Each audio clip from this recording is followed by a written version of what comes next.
And now, the best 60-ish seconds of your week. This week, the nation and the world mourned the passing of the 41st President of the United States, George H.W. Bush. With a massive state funeral at the National Cathedral, a return to Texas aboard Air Force One, and a special train ride to his final resting place, only the 8th time in American history that a train had been used for a presidential funeral cortege, and the first time in half a century. And as we paid our final respects and memorialized George H.W. Bush, we were really celebrating an American life.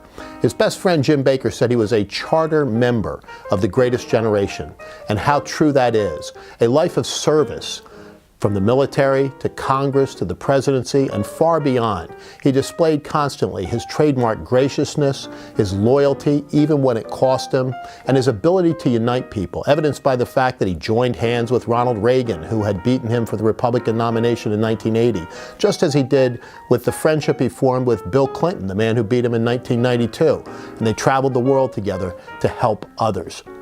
That was the life of George H.W. Bush.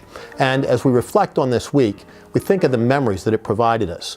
A son honoring his father with a eulogy that was so raw with the emotion that any child would feel on the passing of their parent. And that visual image of 95-year-old former Senate Majority Leader Bob Dole, who can't stand on his own power anymore, asking to be lifted out of his wheelchair so that he could deliver a final salute to his commander-in-chief and one-time very bitter political rival. Again, an evidence of George Bush's ability to bring people together. And there's been so much said about unity this week and his ability to bring us together in a time when the nation is so divided. We can only hope and pray that those calls for unity will far outlast George H.W. Bush being laid to rest. May he rest in peace, and may perpetual light shine upon him. On the business front, the market did not perform terribly well this week.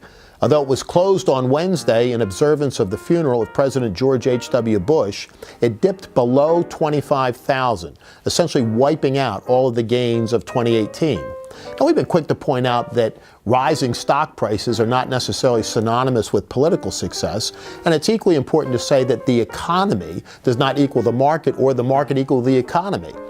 In fact, there's a lot of good economic news. 200,000 new jobs, mortgage interest rates dropping, the Fed basically saying they're not going to do much of anything in 2019, and some signs of continued economic growth, at least in the short term. But many economists are now telling us that in the next year, there's going to be an economic slowdown. In fact, we're hearing the dreaded R word, recession. And there are some ominous warning signs that a recession may be around the corner, and some equally ominous signs of a potential continued trade war. The precipitous drop in the market this week was occasioned, according to many, by President Trump's tweet that he might become, quote-unquote, tariff man. We are seeing a yield curve correction. It's flattening out, and some are talking about a yield curve inversion, meaning that there is significant concern about a potential worldwide economic slowdown.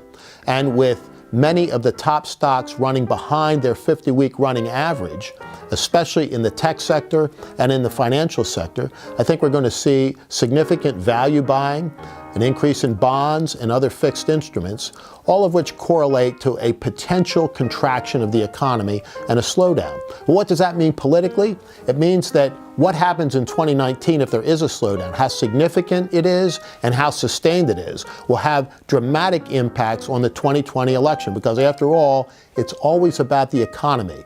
And the Trump administration has been able to point to sustained and significant economic growth because of their tax policies and because of their regulation policies. They're going to need to be able to show human stories in 2020 as part of the re-election campaign. So let's stay tuned to that. But here's one to really watch. Many Americans have not heard of Huawei, but the arrest of their CFO, the daughter of their multi-billionaire founder, is a very significant story.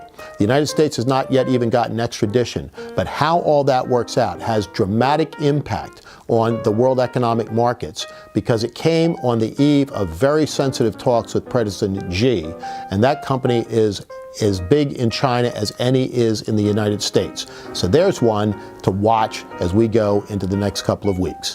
But at least for now, That is the best 60-ish seconds of your week.